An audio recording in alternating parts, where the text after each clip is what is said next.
newly formed communist Cuba decide to start a communist wave in other countries by force. Land a plane with 56 soldiers to start, 56 soldiers dead, 0 Dominicans. Land 2 yachts, 168 soldiers dead, strafed by jets, 161 casualties, 7 captured, 0 enemies hurt at all. Only invasion in recent history with 100% casualty rate. Man, the more I read about communist Cuba, they were just doing some wild things. Don't forget about the Cuban intervention in Angola. They clearly did not learn their lesson in 1959. They had to keep on going in the 70s. Today I will invade the Dominican Republic. Clueless.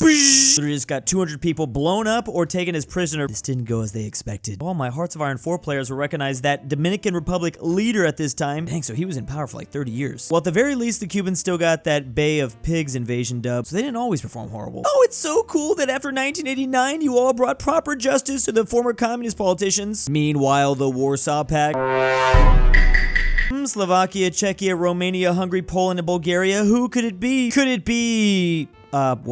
maybe they striked a deal or something. You did this because you were forcibly Auschwitz, says the United Nations. You were a victim. I did it for me. I liked it. I was good at it. Oh, okay, Austria. Well, yeah. Okay, I am reading that 99.75% of Austrians were down to get annexed. Thought it was a little bit less than that, but okay. Austria, when Germany unites? Nah, we'd like to, but our own identity is more important. Austria, 100 years later. What identity? I guess you could say the Auschwitz wasn't the very start to German aggression then. I finally found it after 15 years. The scroll of truth. Oh man, what's it gonna say? The logistics of the Manhattan Project.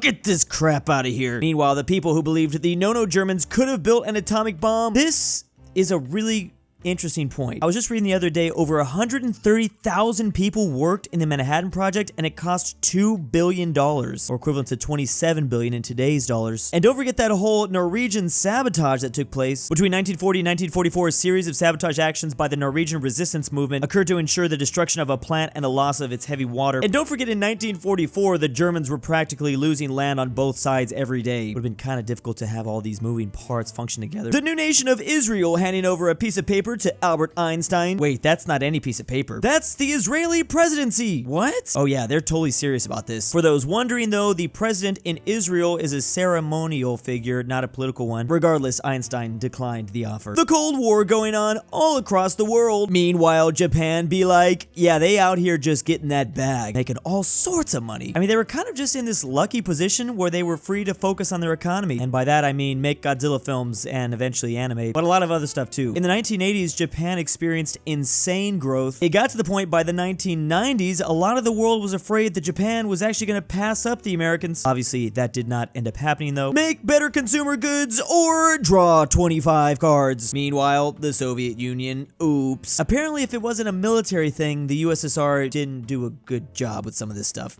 I think there's one thing you're missing. I guess video games could be considered a consumer good, right? Everyone forgets Tetris came from one Soviet. There's probably a lot more examples, let's be honest. The Philippines loving the USA despite being invaded once. Taiwan loving Japan despite being invaded once. Well, I feel like there is also kind of a difference here. The Philippine-American War, I imagine, gets forgiven when the US gets kicked out by the Japanese and then came back to help. Imperial Japan during World War II was not good to the places they were invading. Except if you're formerly known as Formosa or modern-day Taiwan. They were treated a lot better because Japan had already controlled this island for decades. Obviously, that was not the same case for Korea. They controlled that in 1910. The war to end all wars. We're talking World War I, the Great War, or actually just after that. Because believe it or not, it's not like the world took a break after that giant conflict. They just kept on fighting. There's a lot more 1v1s happened, like for instance, the Polish-Soviet War. Don't forget they actually won that war. That's how they got their independence, the Poles. Then there's the German Revolution of 1918 to 1919. You've got the Irish War of Independence, the Finnish Civil War that took place, the Romanian-Hungarian War, the Turkish War of Independence, and finally the big one, the Russian Civil War, because that was still very deadly. And it's funny because we usually refer to the time between World War I and World War II as the interwar period, like as if there was no wars going on. Yeah, not so much. And that was just what was going on in Europe. You don't even want to get me started on Asia. Struggling Americans having to make cloths out of food sacks during the Great Depression. Again, another event during the interwar period. Great Depression was not a war, but it was still pretty chaotic. Here's those very same food sack companies making the food sacks more colorful. Wow, thanks for that as I drown out here. A really knew how to help out struggling Americans. Honestly though, it looked pretty good. They did a good job with this. You can barely even tell this is food sacks. This is one of the dumbest takes I've ever seen on this subreddit. You can actually see it as an act of compassion during one of the darkest times. Always gotta spin it as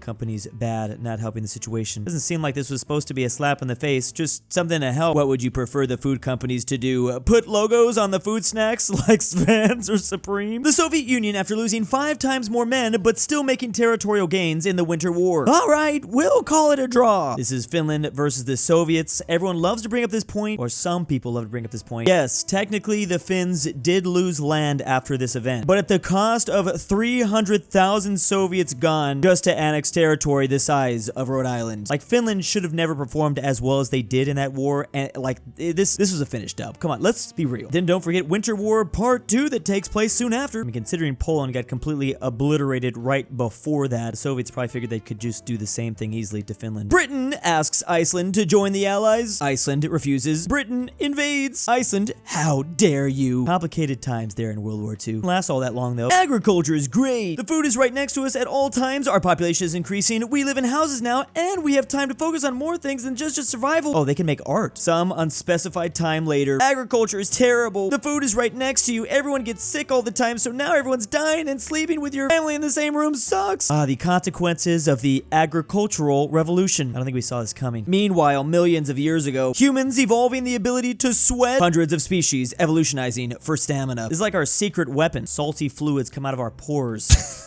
Why did I phrase it like that? And there's nobody that sweats more than me, I'll tell you that much. I don't know why, I just like I'm in a sauna every time my heart rate gets above 100. Agriculture versus hunting. In agriculture, crops get stored. Obviously, hunting, they don't. But with agriculture, those stored crops attract rats, whereas rats aren't attracted by crops with just the hunting method. Rats attract cats. Cats aren't attracted by rats when you're just hunting. Cats get domesticated. Cats don't get domesticated over here. Best system ever, worst system ever. Okay, so we have more pro-agriculture propaganda. If we just stayed hunting and gathering, we would not have domesticated cats. And the internet probably wouldn't even exist today. I'm convinced the only reason why the internet took off is because of funny cat photos in the very beginning. I mean, even now, they're still so popular. The earth is degenerating today. Bribery and corruption abound. Children no longer obey their parents. Every man wants to write a book, and it is evident that the end of the world is fast approaching. This was from an Assyrian tablet, 2800 BC. Human history is just a constant cycle of it's over and we're so back, boys. It's just human nature, I think, to lose hope in newer generations. Girls with a time machine. Mr. Herschel, congratulations on discovering the 7th planet from the moon. The next and most important step for you is to stick with the convention and give it the Roman, not the Greek name. Oh no, are you at fault here for the unending jokes about this freaking planet? For some reason, Herschel broke with the naming convention of giving each planet its Roman as opposed to Greek name. Herschel dubbed his discovery the Greek original Uranus. This actually makes me extremely upset. It's annoying. Even though I make these jokes a lot, like, it's such a dead horse now. I literally cannot watch a video about the solar system without hearing the Uranus joke. And this is literally going to continue throughout human history. Like, maybe if humans just like have civilization collapse and then we have to rename everything, maybe that would be better, because it's never going to stop. In another universe, it could have been this name instead. I think we do need to invent a time machine just to go back and fix this. Meanwhile, anyone with a time machine, Polish noises. Oh no, the no-no Germans are invading. We've come to help. Oh, and they've brought modern weapons too. POV, you've traveled back in time to help with the Battle of Warsaw. I've always been curious how much you actually could help by bringing more modern weapons to, obviously, the World War II time period. You'd still struggle against tanks and stuff, but I always thought it would be fun to time travel and fight on Little Round Top with a M240B. M240B. I'm trying to go back to be one of those winged hussars with like an AK-47. I don't know how well that would go, but you know. History books focusing all on Carthage. Meanwhile, the Mali Empire drowning. But don't forget about the Songhai Empire, the Kingdom of Ghana, and the Ethiopian Empire, as well as finally the Great Zimbabwe Empire. Or I don't know if they were empire, but the Great Zimbabwe. Talk about African nations not giving enough credit. Always Carthage. Actually, you're missing Egypt. Egypt also could be put like right around here. Nubia is also a good choice, gets a lot of attention, but there's still so much more that to African history and great nations, also like the Ashanti Empire. Big ol' thanks to my patrons. Drew's Argentinian Grandpa. Lucas, the Canadian Goose from Avaca.